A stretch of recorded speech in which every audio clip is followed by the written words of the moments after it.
जय श्री महाकाल। नमस्कार। अपने गुरुजनों को, श्री एच.एस. रावत जी को, अनिल मित्रा जी को, प्रणव शास्त्री जी को प्रणाम करते हुए, बाकी सब विद्वानों को प्रणाम करते हुए पहले अपना परिचय दूंगा। मैं एस्ट्रो कमल कुमार अग्रवाल, दिल्ली से महाकाल का भक्त हूँ, छोटा सा ज्योतिषी हूँ।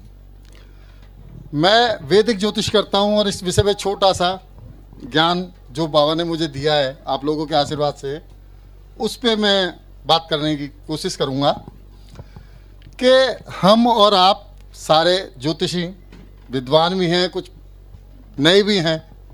एक चीज़ हम देखते आए हैं जन्म पत्रिका में कि बहुत बड़े बड़े राजयोग होते हैं लेकिन वो काम नहीं करते। हमने भी देखा होगा, आपने भी देखा होगा। 4 स्तंभ हैं ज्योतिष में: लगन, लग्नेश, सूर्य और चंद्रमा। 4 चीज़ें जो हैं मेन पॉइंट की बात हैं। अगर हम इनको पहले देखेंगे तो मुझे लगता है कि ज़्यादा हम अच्छा कर पाएंगे। हम देखते हैं पहले लगन को कि लगन का बल कितना है या लग्नेश का बल कितना है। अगर लगन और लग्नेश में बल नहीं है तो मुझे लगता है कितने राजयोगों को कोई फ़र्क नहीं पड़ता। मान लीजिए हम डिग्री वाइज लगन को देखते हैं, 0 से लेके 6 डिग्री तक बाल अवस्था और 6 डिग्री से लेके 12 तक किशोर अवस्था और 12 से लेके 18 तक युवा अवस्था। युवा अवस्था सबसे बेहतर मानी गई है, मुझे ऐसा लगता है। उसके बाद 18 से लेके 24 डिग्री तक वृद्ध अवस्था, पौढ़ अवस्था, सॉरी। और उसके बाद 24 डिग्री से लेके 30 डिग्री तक मृत अवस्था। अब हम ये देखते हैं यही हाल कई बार लगने का भी हो जाता है। किशोर है या युवा है या पौढ़ है या वृद्ध है। तो अगर हम इनकी डिग्री पे ध्यान दें तो मुझे लगता है कुछ ज़्यादा हम कर पाएंगे, एक बात। दूसरी बात, यही लग्नेश 6, 8 और 12 में चले गए तो कितने बड़े राजयोग हो, मुझे लगता है कोई फ़र्क नहीं पड़ता। उससे संघर्ष में जीवन इंसान का होता है। इसके साथ साथ हम एक चीज़ और देखते हैं, मैं तो उसको देखता हूँ, सूर्य और चंद्रमा। अब चंद्रमा और सूर्य मान लीजिए किसी के खराब हैं, पीड़ित हैं, लगन कुंडली में राहु के साथ में है, केतु के साथ में है या शनिदेव से दृष्ट हैं या शनिदेव के साथ हैं, तो भी काफ़ी परेशानी महसूस करता है इंसान, क्योंकि सूर्य ऊर्जा के कारक हैं। लेकिन अगर यही सूर्य नवांश में अच्छे हो जाते हैं तो जातक काफ़ी अच्छा कर लेता है, ऐसा मैंने देखा है। अब आ जाते हैं चंद्रमा के ऊपर।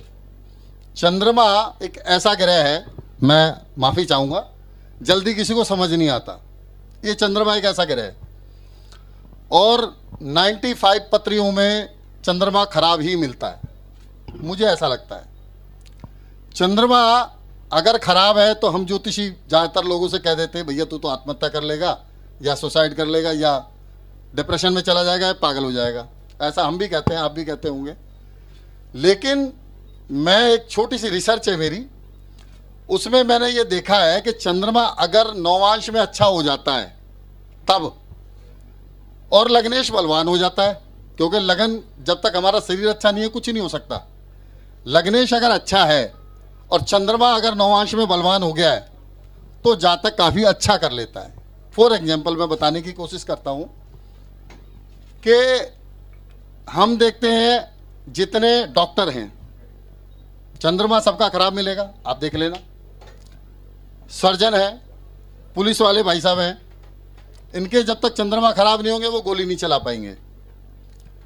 और जो फौजी भाई हैं ये युद्ध नहीं कर पाएंगे, एक दूसरे को मार नहीं पाएंगे, क्योंकि चंद्रमा खराब होगा तभी तो ये कर पाएंगे, वो कामयाबी हासिल करते हैं। इसके साथ साथ मैं कुछ लोगों के नाम तो नहीं लूँगा, लेकिन वो जो उच्च पद प्राप्ति पे लोग बैठे हैं, जो किसी को भी खा जाते लूट के और जो सारे हर काम करने का कुव्वत रखते हैं, उनके चंद्रमा खराब मिलेंगे। वो भी तो कामयाब है ना कहीं। भले ही चंद्रमा उनके जन्म कुंडली में नीच का है लेकिन कामयाबी बहुत हासिल की है उन्होंने।